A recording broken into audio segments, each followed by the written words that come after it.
ಜನಧ್ವನಿ ನ್ಯೂಸ್ಗೆ ಸ್ವಾಗತ.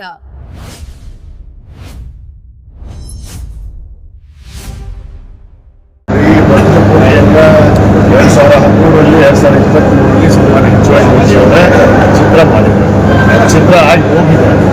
ಇವತ್ತಂತೂ ಅದು ಪೂರ ನೆಚ್ಚಿನ ಒಂದು ಫಲಿತಾಂಶವನ್ನು ಇವತ್ತು ಜನರು ನೀಡಿದ್ದಾರೆ.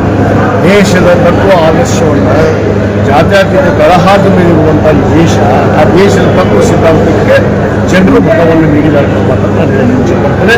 ಮತ್ತು ಕರ್ನಾಟಕ ಗಣ ಸರ್ಕಾರ ಕಳೆದ 3 ವರ್ಷದಿಂದ ಇವತ್ತೇನು ಜನರಿಗೆ ಮಾತನ್ನು ಕೊಟ್ಟಿದ್ವಿ, ಆ ಮಾತಿನ ಸರ್ಕಾರ ನಮ್ಮದು, ಅದು ನಮ್ಮ ನಾಯಕರಾದ ಸಿದ್ದರಾಮಯ್ಯನವ್ರದ್ದು.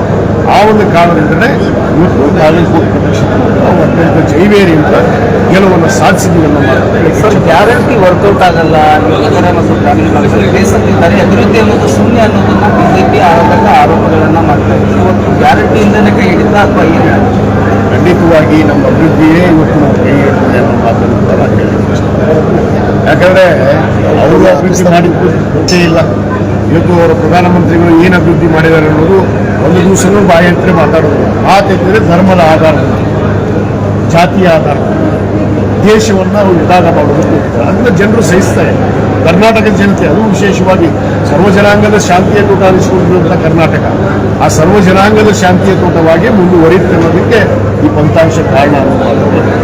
ಸೋಲಿಯನ್ನ ಭೀತಿ ಕಾಣೋದ್ರಿಂದಾಗಿ ಸಿಎಂ ಅವರು 6 ದಿನಗಳಿಂದ ಪ್ರಚಾರ ಭೀತಿ ಹೇಳಿದ್ರು ಅನ್ನುವಂಥ ಮಾತುಗಳನ್ನ ಬಿಜೆಪಿಯವರು ನೋಡ್ರಿ, ಅವರು ಯಾರ್ಯಾರು ನಾಯಕರು ಕರ್ಕೊಂಡು ಬಂದರು, ಪಕ್ಷದಿಂದ ಉಚ್ಚಾಟನೆ ಆದವರು ಕರ್ಕೊಂಡು ಒಬ್ಬ ಸರ್ಕಾರದ ಮುಖ್ಯಮಂತ್ರಿ ಮತ್ತು ಒಬ್ಬ ಪಕ್ಷದ ಅಧ್ಯಕ್ಷ ಕರ್ತವ್ಯವಲ್ಲ.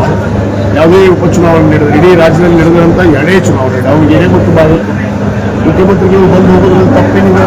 ಒಬ್ಬ ಪಕ್ಷದ ಒಂದು ಸರ್ಕಾರದ ನಾಯಕತ್ವವನ್ನು ವಹಿಸಿಕೊಂಡು ನಮ್ಮ ಶಾಸಕರ ಪಕ್ಷದ ನಾಯಕರನ್ನು ಅವ್ರು ಬಂದು ತಪ್ಪೇನಿದೆ. ಹಲವಾರು ಬಾರಿ ಬಂದರು. ಇವ್ರು ಯಾಕೆ ಕರ್ಕೊಂಡು ಬಂದರು? ಯಾರು ಉಚ್ಚಾಟನೆ ಮಾಡಿದಂಥವ್ರು ಕರ್ಕೊಂಡು ಬಂದು ಸ್ವಯಂ ಘೋಷಿತ ನಾಯಕ ಅಂತ ಹೇಳಿದ್ರಲ್ಲ.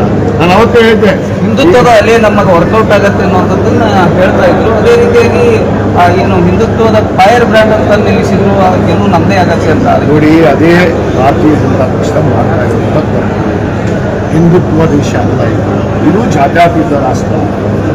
ಕರ್ನಾಟಕ ಅಂದರೆ ಒಂದು ಸರ್ವಜನಾಂಗದ ಶಾಂತಿಯ ತೋಟ, ಎಲ್ಲರನ್ನ ಒಳಗೊಂಡಂಥ ದೇಶ, ಎಲ್ಲ ಜಾತಿ ಸಮುದಾಯಗಳನ್ನು ಒಳಗೊಂಡಂಥ ದೇಶ.